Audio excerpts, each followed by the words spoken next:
Gente, sofrer um assalto já é um trauma e tanto, né? E quando essa violência tira a capacidade de enxergar, fica mais difícil então de superar, né?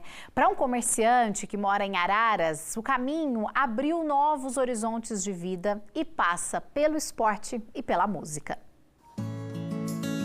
Eu era comerciante, eu tinha uma churrascaria e 22 de julho de 2004 eu fui assaltado ali. Quando ele pôs o revólver na minha cabeça aqui, conforme eu virei assim, ele fez um disparo, aonde eu fui alvejado bem no canto do meu olho esquerdo, que o tiro entrou, estourou o olho esquerdo, a fossa nasal, cortou o nervo óptico do olho direito e a bala é alojada bem na fronte direita aqui, ó. Eu tenho uma operação fora aqui assim da cabeça, ó, que eles tiraram toda essa frente.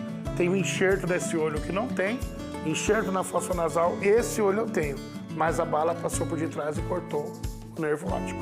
É uma coisa que tira o chão da gente, você não... Porque, olha, tudo você depende, tudo você não consegue andar. Uma colher para você tirar de um prato e pôr na boca, você não consegue acertar no começo. Poder se mover, tomar banho, então é uma coisa que você começa do zero. Eu conheci o Instituto Florivaldo Vargas, lá de Campo Grande, Mato Grosso do Sul. E foi onde eu comecei a andar, né?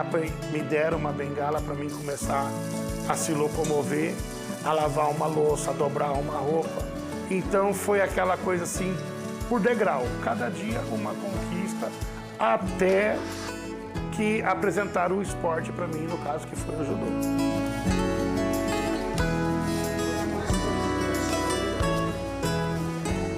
Só comecei a fazer depois que eu perdi a visão. Foi paixão assim desde o primeiro dia. A percepção que o judô dá para quem não enxerga é um reflexo muito grande que a gente ganha aqui. De você já saber antes de colocar a mão, antes de pôr um pé, e não só como a mobilidade, a filosofia do que ele é.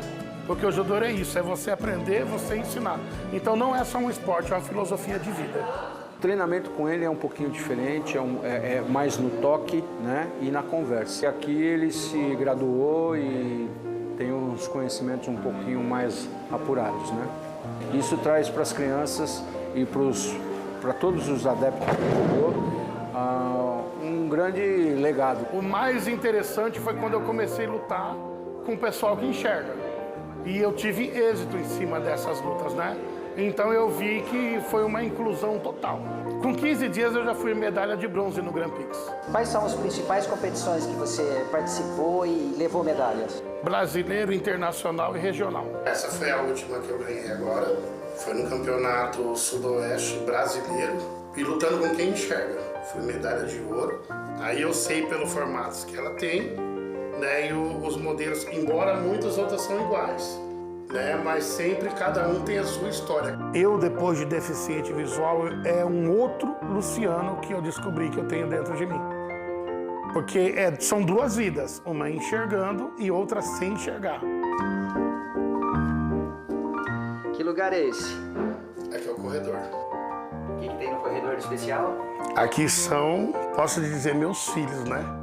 Porque são tudo plantas que eu cultivei. Você fazia isso antes do acidente? Não. E eu vi a força de vontade que essas plantas têm de viver, que é impressionante.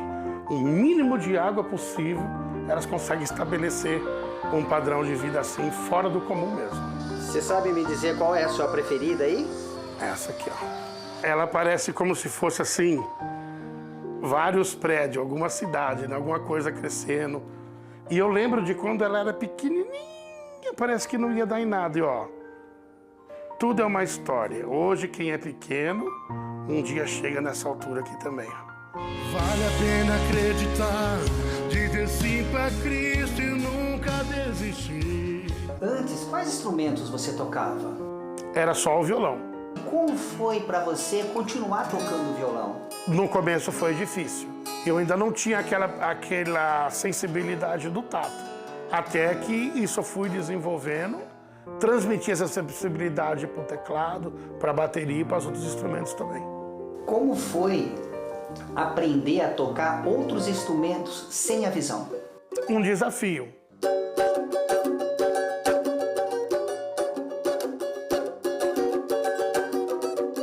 quando eu vou tocar um teclado, eu olho para minha mão como se eu estivesse enxergando, porque isso me dá domínio em todo o sincronismo que a minha mão trabalha. Você ensina pessoas a tocar?